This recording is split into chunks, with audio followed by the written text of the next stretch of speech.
Halo, selamat siang para pencari ruang. Ketemu lagi Siang. di diskusi sisi episode kesekian. 11. Yang subscribernya masih segitu-segitu aja. Sekali ini kita kedatangan temen. Sebenarnya gue baru kenal juga, namanya Yuni. Dia ini seorang mahasiswi S2 yang dapat beasiswa LPDP. Jadi sekarang kita mau bahas seputar beasiswa LPDP sih, mulai dari gimana dapatnya dan itulah pokoknya lah. Mungkin dari Mbak Yuni mau perkenalan Diri dulu. versi Mbaknya sendiri. Perkenalan singkat aja ya? Iya dong. Iya boleh. Oke. Halo, perkenalkan nama saya Yuni Marat Salihah. Biasa dipanggil Yuni. Untuk saat ini, ya alhamdulillahnya jadi salah satu award di beasiswa LPDP. Keren. Lu Dan Langsung aja Yun. Sekarang udah mulai kuliah belum Yun? Belum. Untuk kuliah untuk kuliah regulernya belum. Karena untuk kuliahku nanti bakalan mulai di bulan September di semester ganjil. Oh, berarti baru dapat tahun ini? Iya, betul. 2019 kemarin. Oh, tahun kemarin. Tapi belum mulai. Dapatnya di mana Yun? Kuliahnya di mana? Aku insya Allah di UPI, di Bandung. Oh, mantap. Sebenarnya kemarin tuh aku udah lolos dari bulan Januari. Yang harusnya kuliah itu mulai di bulan Februari. Tapi kebetulan jurusanku tuh belum buka untuk semester genap gitu. Jadi cuman sebagian dari kayak prodi aja yang buka di semester genap gitu sih. Jadi harus nunggu sampai bulan September depan ini. S2 tapi kan ya? S2. Iya, betul. Oke. Ceritain dulu dong S1-nya di mana, akhirnya dapat LPDP di UPI, ngambil jurusan apa gitu-gitu dong, Yun. Kita pengen tahu nih, Yun. Oke. Aku lulusan dari UIN Malang, tetangga dari UB ya. Iya. Ketemu Kak Fari juga di Malang. Kuliah di Malang jurusan pendidikan IPS, terus lulus tahun 2008. IPS Bapak. Oh, pendidikan IPS. Oke. Pendidikan IPS ya. Lulus tahun 2018. Tahun 2019-nya daftar beasiswa LPDP itu di bulan Mei, terus juga bulan Agustus atau apa itu dinyatakan lolos LPDP dan lanjut untuk daftar kampusnya. Terus baru deh sampai sekarang 2020 baru nunggu untuk masuk kuliahnya. Alasannya apa tuh? Ini S2-nya ngambil apa, Yun? Pendidikan IPS juga, master pendidikan IPS. Oh, ada ya? Ada dong. Jarang banget ya, emang sih benar, jarang banget. Itu mungkin jadi alasannya baru masuk semester genap ini juga kali, ganjil ini juga ya, Yun ya? Betul. Karena dikit banget juga yang daftar dan di kampus mana-mana juga jarang banget jurusan itu. Jadi yang masuk juga dikit gitu. Oh, gitu.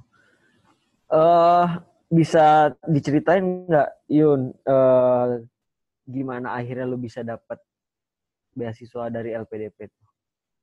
Oke. Untuk awal mula dari aku bisa sampai dapat beasiswa LPDP ini tuh bisa dikatakan juga perlu panjang banget persiapannya. Karena aku emang dari awal masuk kuliah S1 juga udah pengen banget nanti bakalan lanjut S2 gitu. Tapi perekonomian keluarga memang kayak masih perlu dipertanyakan lagi nih untuk nanti bisa kuliah gitu. Karena kuliah S2 kan nggak murah juga gitu. Iya, benar. Nah, untuk itu aku banyak-banyak cari informasi ke kakak kelas dan juga sering banget nge-DM orang, bukan nge-DM ya, nginbox di Facebook teman-teman yang udah lolos kuliah di luar negeri juga, ada yang bisa kuliah di kampus dalam negeri juga sering banget aku tanyain. Nah, di situ juga aku kayak ngerasa nggak semuanya bisa welcome untuk bisa ngasih informasi gimana caranya kita bisa lolos juga seperti beliau-beliau itu. Terus di situ aku sering ikut seminar juga, ikut diskusi juga tentang semua beasiswa sih sebenarnya. Aku juga dulu nggak membatasi aku bakalan daftar di LPDP doang gitu. Bahkan dulu awalnya aku tuh nggak kepikiran untuk daftar LPDP karena kan katanya kalau LPDP tuh nggak bisa kerja, terus nanti harus balik ke Indonesia gitu. Kayak bayanganku, nanti kalau aku kuliah di luar negeri, nanti kalau pengen punya kerjaan di luar negeri terus harus balik ke Indonesia, gimana dong gitu. Kayak semacam butuh deal besar lah untuk melakukan itu. Tapi ternyata pas waktu aku bulan Mei setelah tes IELTS, terus kok ada ini informasi untuk pendaftaran LPDP juga gitu. Kenapa nggak dicoba aja gitu. Terus akhirnya nyoba, mengikuti semua seleksinya, dan alhamdulillah dinyatakan lolos gitu sih. Kalau tahapan-tahapan seleksinya apa aja tuh? Oke. Kalau dari dengar ceritaku tadi kayaknya gampang banget gitu ya. Iya, tinggal betul. ngikutin seleksi terus baru. Kayaknya kayak gitu bisa deh, harusnya deh. Gimana? Sebenarnya juga, aduh, panjang banget untuk bisa sampai teliti banget, bisa mempersiapkan dengan bagusnya itu perlu waktu juga. Untuk tahapan seleksinya ada 3 sebenarnya. Ada tes seleksi administrasi, seleksi berbasis komputer, ada seleksi substansi. Di SBK itu seleksi berbasis komputer tadi kita dites TPA sama essay on the spot. Terus yang di substansi ada wawancara kebangsaan sama wawancara tentang studi kita. Gitu sih. Yun, berarti dapat LPDP dulu baru nyari kampusnya, apa kampusnya dulu baru LPDP? Bisa dua-duanya sebenarnya, untuk daftar kampusnya dulu atau daftar LPDP dulu. Biasanya kalau untuk teman-teman yang mau keluar negeri itu lebih cenderung nyari LOE dulu, daftar kampus-kampusnya dulu, karena untuk biar kita cepat berangkat, lebih baiknya kita ngantongin LOA gitu, letter of acceptance itu. Nah, kalau untuk yang di dalam negeri, aku sih prefer untuk dapetin LPDP-nya dulu, karena di dalam negeri kampusnya untuk kita bisa dapet LOE itu kan pasti ikut tes dulu. Nah, untuk tesnya itu juga berbayar. Kalau di Indonesia ada yang sekitar 750 sampai 1 juta gitu. Kalau udah dapat LOE, tapi kalau nggak dapat beasiswanya, ya untung-untungan kalau bisa membayar, kayak bisa memenuhi semua kebutuhan kuliahnya dengan fund-nya sendiri, ya nggak apa-apa. Kalau nggak kan nanti sayang, karena LOE kan punya masa cuma 1 tahun aja. Iya, alhamdulillah. Menarik. Oh gitu. Yun, lu tapi milihnya emang pengen kuliah di Indo atau ada pilihan untuk kuliah di luar negeri juga awalnya? Menguak luka lama, oke. Untuk plan awal memang di luar negeri. Dengan aku ngeplan untuk kursus pakai IELTS, aku udah ngerancang semuanya. Bahkan aku juga udah ngantongin beberapa LOE kampus luar negeri gitu. Tapi orang tua aku yang belum. Apa kampus mana aja, Yun? Aku dapat dari negara Adelaide mana? University di Australia sama UK. Waduh, wah, udah dapat LOE-nya? Udah. Tapi orang tuaku masih belum ngebolehin, kayak emang orang tua ya kayak masih worry banget kalau ngelepasin anaknya, apalagi perempuan, anak terakhir juga. Itu dia perempuan itu. Wah, jujur nih, gue pengen banget kuliah di luar negeri, apalagi UK. Pengennya beasiswa sih karena nggak punya biaya juga buat kuliah di luar negeri. Jadi itu buat dapetin LOE-nya, lu yang di UK kampus apa? Aku di Westminster sama Webster sama, bukan, nggak sampai wow itu. Westminster sama Tapi Oxford. Adelaide keren ya, Adelaide dan Australia. Iya. Itu impian tahapannya? banget lah di sana. Itu tahapannya apa aja? Untuk ini LOE di kampus luar negeri. Gampang banget sebenarnya. Pokoknya IELTS-nya cukup, terus administrasi kayak ijazah, transkrip. Gampang banget pokoknya. Tinggal upload aja, apalagi kalau di UK itu ada portalnya sendiri gitu. Jadi satu portal itu nanti kita bisa apply di beberapa kampus. Kalau di Australia, di kampus-kampus lainnya yang biasanya itu di portal website di kampus masing-masing gitu. Dan yang terpenting IELTS-nya ya? Iya, betul. Itu golden nggak ada banget. SI segala macam. Ada juga. Kalau di UK yang kemarin aku di Westminster itu karena jurusanku yang aku cari itu yang kayak sustainability education gitulah. Itu minta SI juga.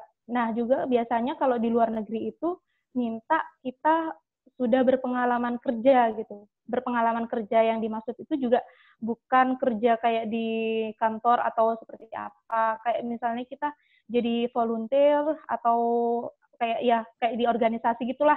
Itu juga termasuk kerja bagi mereka. Jadi kalau teman punya background seperti itu, nah related sama jurusan yang mau di-apply, bisa banget ditulis.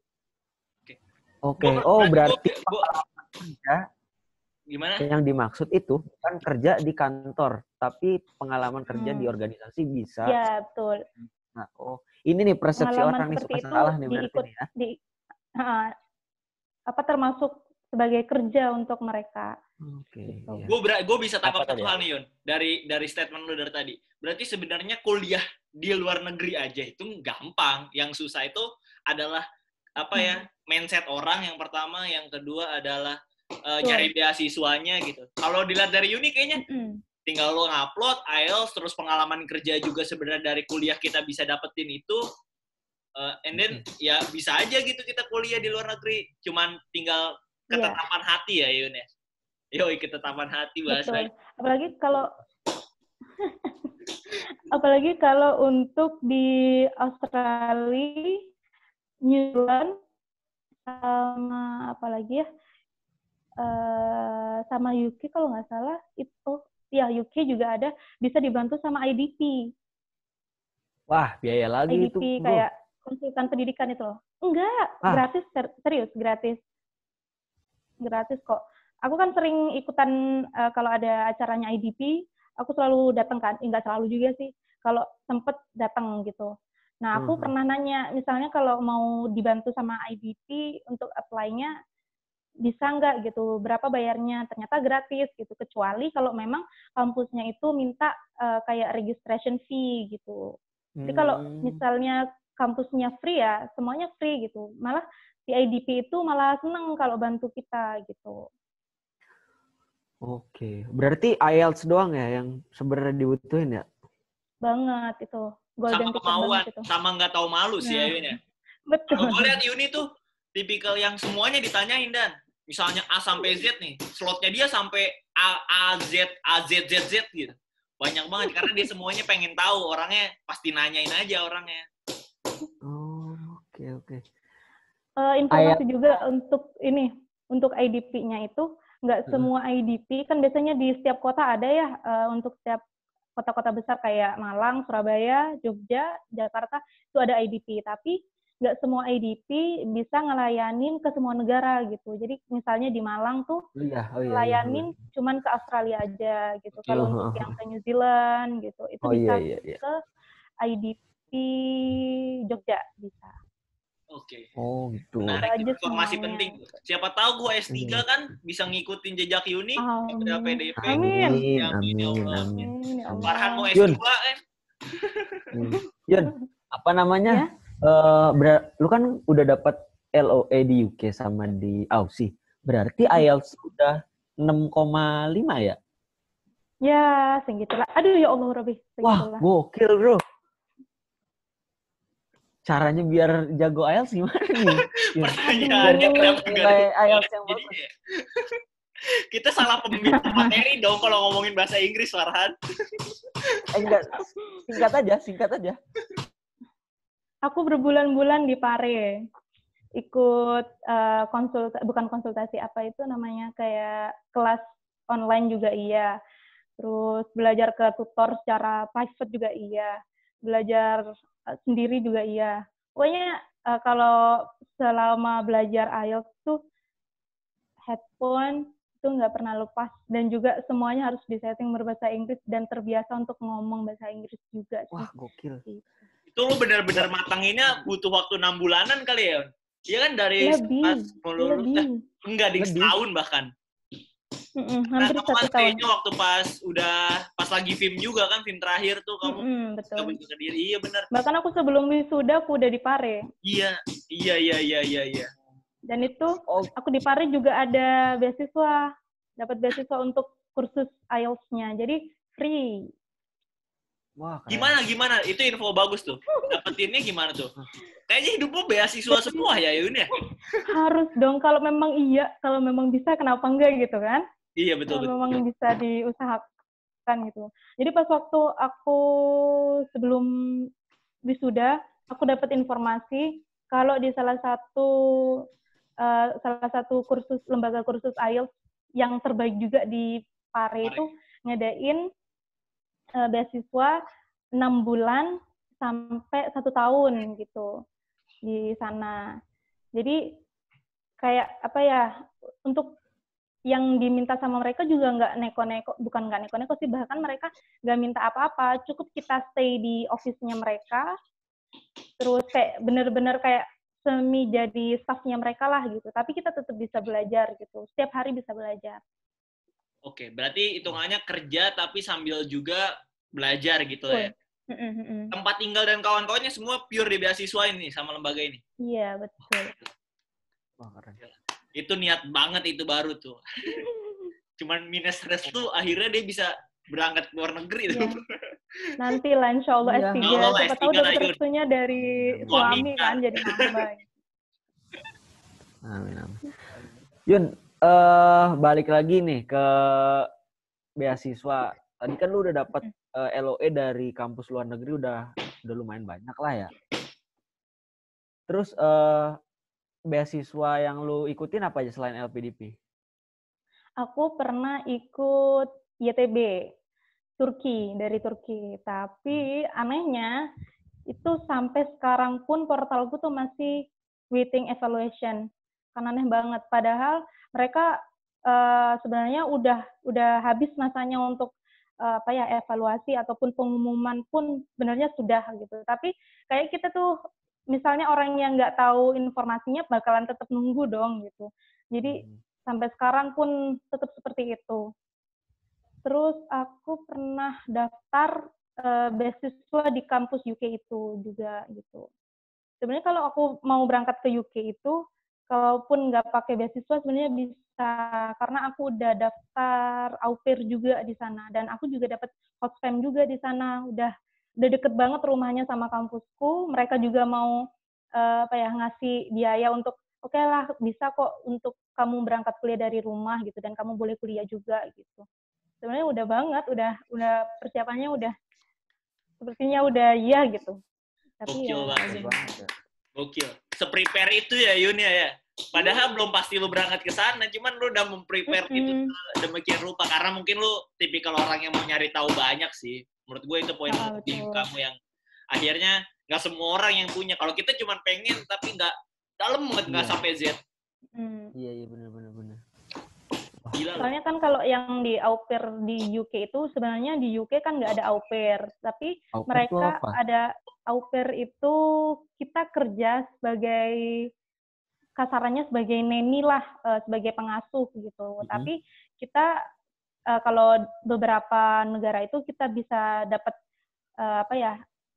fasilitas untuk bisa belajar bahasa sana, terus kita bisa kursus gitu. Nanny, tapi belajar gitu. Nah, iya. Itu dapetnya gitu. Dari mana, Yun? Di website. Lagi-lagi di website. Gila. Au pair. Karena kan gini, kita, Yun. Kalau au pair itu kan umumnya di Belanda sama di Australia. Kalau au pair di Australia itu yang WFH itu WFH. Apa sih itu? Tau lah. Pokoknya au pair di Australia tuh yang biasanya jadi pekerja perkebunan atau apa gitu. Bisa aku gitu lupa ya? istilahnya. Nah, kalau UK itu nggak punya visa untuk au pair. Jadi mau nggak mau, ya Allah Jadi mau nggak mau, aku tuh harus cari pakai visa student gitu. Jadi kan aku udah dapat LOE nih gitu. Jadi tinggal apply visa, nanti tinggalnya aku juga di tempat host fam itu. Nah, itu udah kayak ngebantu banget gitu loh, nggak bakal ngeluarin banyak uang, dan gaji dari au pair sendiri bisa untuk bayar kuliahku gitu sebenarnya. Oh, banget. Bisa lu. Banget gitu lah gitu. Luar negeri. Gila lu. Harus jadi neni. Sebenarnya bukan neni sih, sebenarnya kayak membantu kan. Iya, banyak apa ya? Banyak macamnya.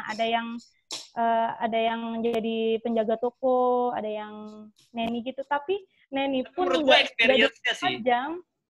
Nggak, maksud gue experience yang kayak misalnya kita misalnya penjaga toko atau misalnya jadi pegawai kebun di Australia, coy.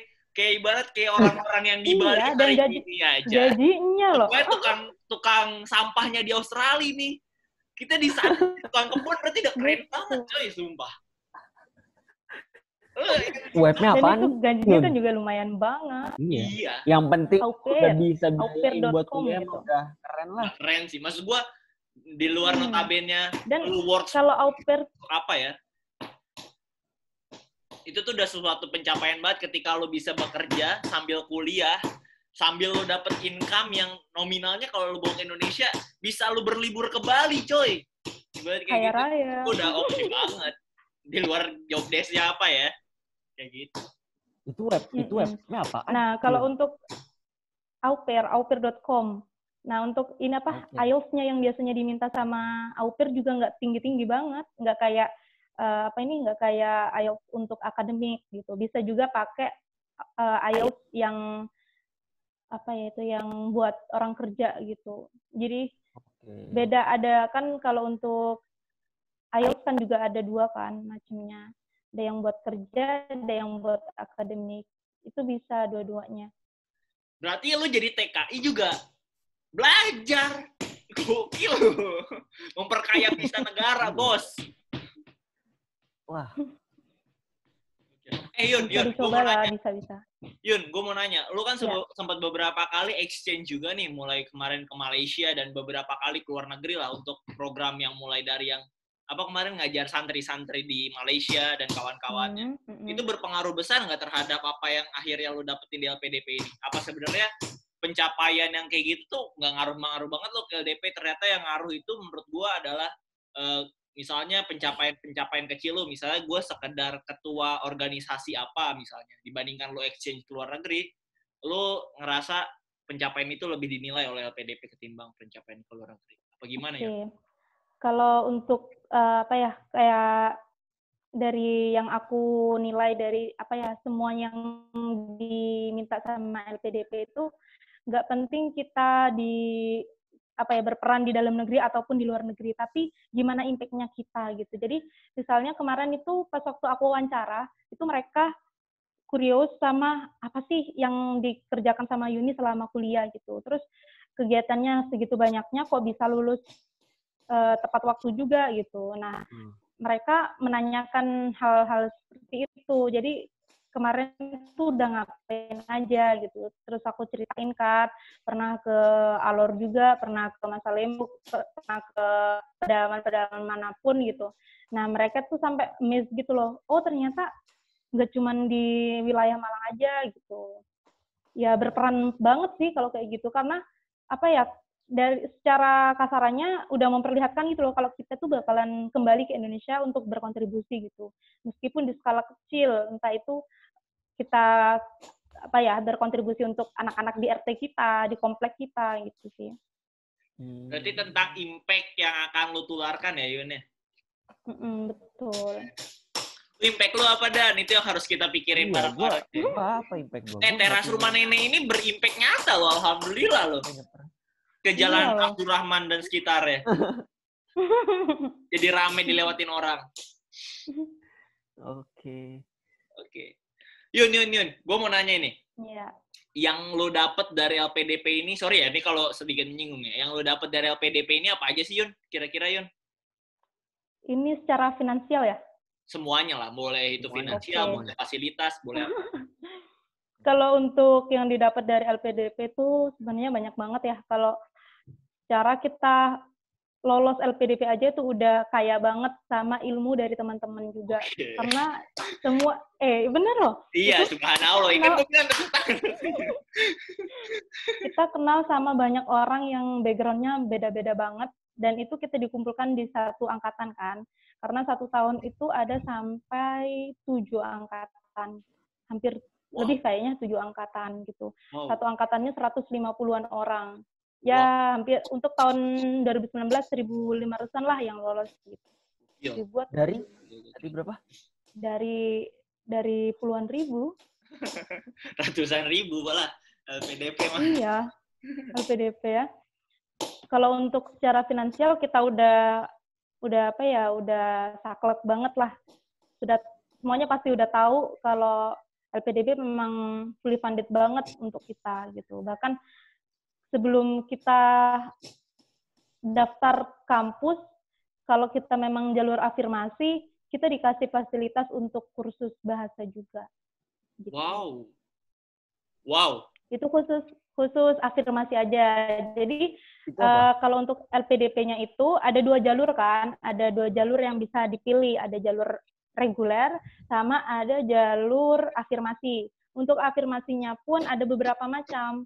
Ada afirmasi prasejahtera berprestasi, afirmasi alumni bidik misi, afirmasi 3T, afirmasi santri. Banyak banget bisa dipilih sama teman-teman sesuai sama background-nya masing-masing sih gitu. Menarik. Berarti secara finansial setelah lu lulus lu nggak terlalu mikir banget ya, karena lu beasiswa sampai hari ini pun masih beasiswa ya. Karena nunggu panggilan kampus pun kan ya. Wah, gokil. Tapi selama misalnya kita belum mulai kuliah juga ya nggak bakalan dibiayain, maksudnya pembiayaan. Gue kira dibiayain juga. Lumayan kan. Ya kali. Gak usah kuliah. Era ya gue. Enggak dong. Selama Yun, kuliah mau tanya, aja. Kalau LPDP itu katanya, ini nggak tahu sih, gue nanya ke lu karena lu LPDP, tapi gue nggak tahu bener apa enggak. Kalau LPDP katanya kalau yang di luar negeri atau dimanapun, kalau dia udah berkeluarga itu bisa dibiayain juga. Maksud gue itu khusus untuk S3 aja tahun sekarang. Wah, S3 dibiayain kan keluarga, family allowance-nya. Oh gitu. Khusus berkeluarga S3 dulu. Itu untuk tahun ini memang khusus S3, iya. Oke. Kalau dulu kan S2 juga dapat gitu. Iya. Oke. Jadi banyak orang yang S2 udah biar banyak dapat biaya dari LPDP kali ya.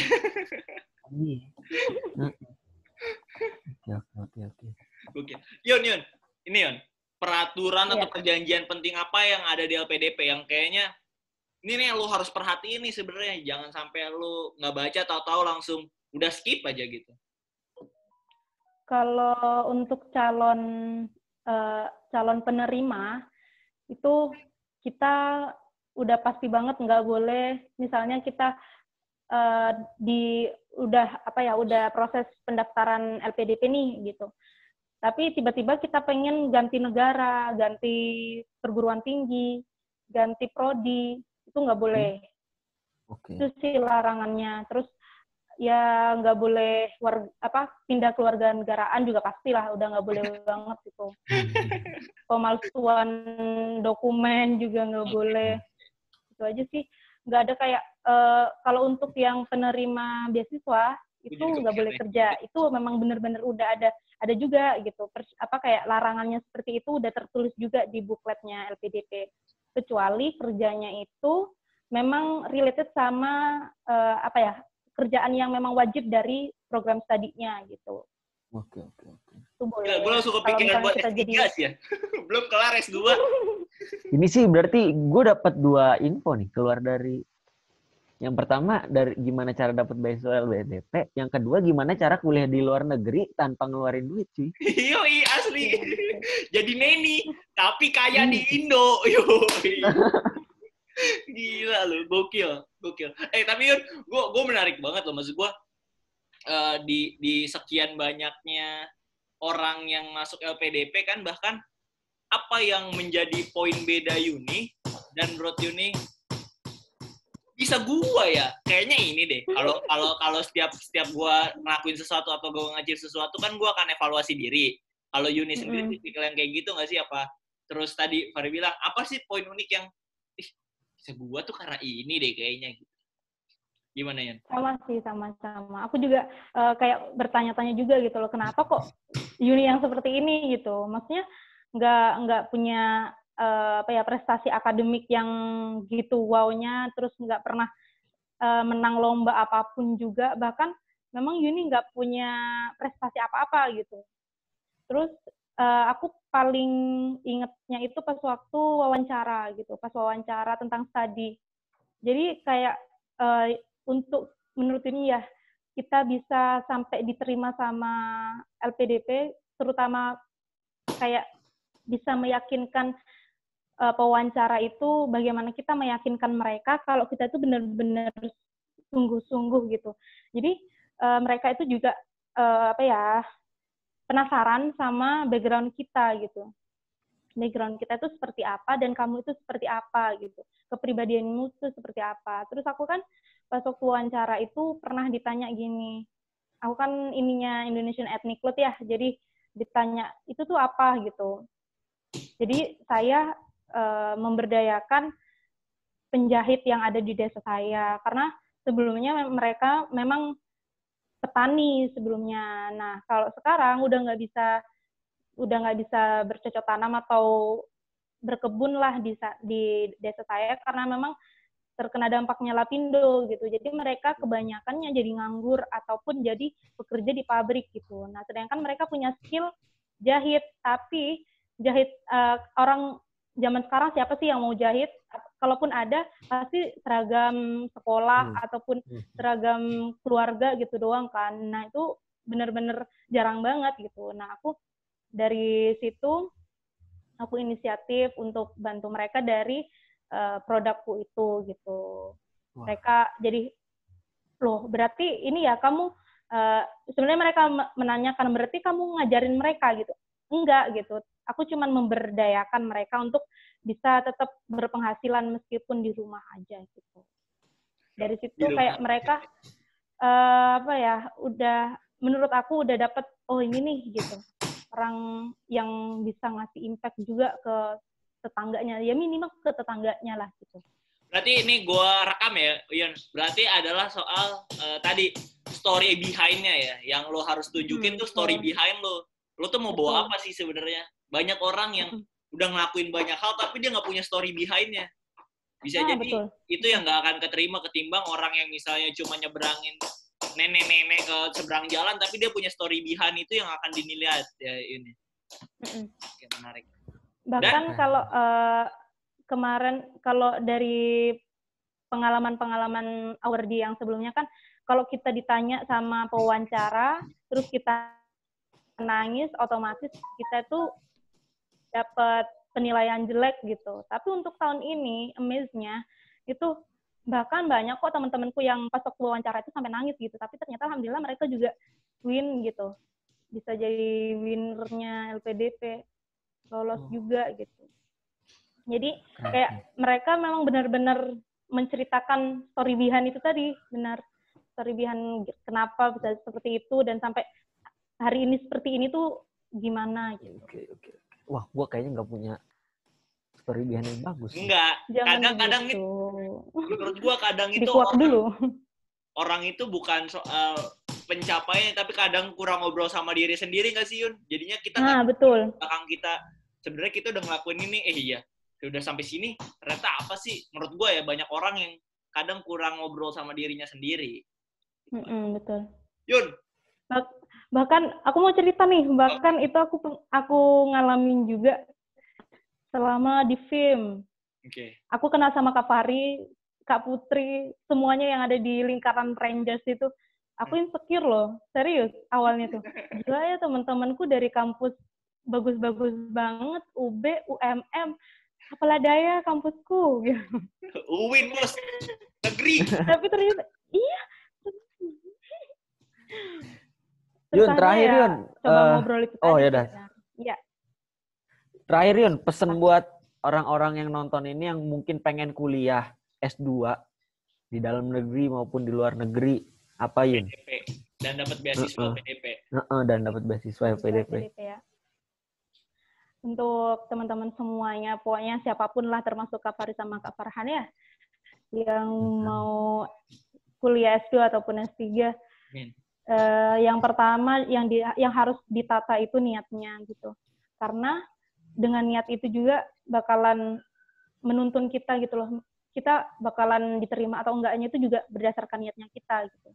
Karena enggak sedikit juga dari teman-teman aku yang dianya itu niatnya ya udah sih aku pengen kuliah di luar negeri itu pengen punya pengalaman aja di sana gitu, biar keren aja gitu, biar ya pokoknya aku pengen di sana gitu. Nah, akhirnya mereka tuh kayak nggak tahu kapasitas sendiri juga, kayak apa ya, kurang tahu dirinya gitu. Mungkin memang banyak kayak susah untuk mendapatkan beasiswa itu, mungkin salah di niatnya juga gitu. Nah, untuk yang kedua, kantongin izin dari orang tua, restu dari orang tua. Karena ya itu tadi, izin orang tua itu menentukan jalan kita juga. Terus nikmatin semua seleksinya. Kalau memang ada banyak rentetan seleksi, ya nikmatin aja, jalanin dengan benar-benar serius. Nanti insya Allah kalau memang udah final dan win, ya kita sendiri yang seneng gitu. Oke. Thank you. Thank you. Terima kasih Yuni atas waktunya. Assalamualaikum warahmatullahi wabarakatuh. Makasih ya Yun. Ketemu di episode selanjutnya di diskusi sisi. Dadah. Ya. Waalaikumsalam.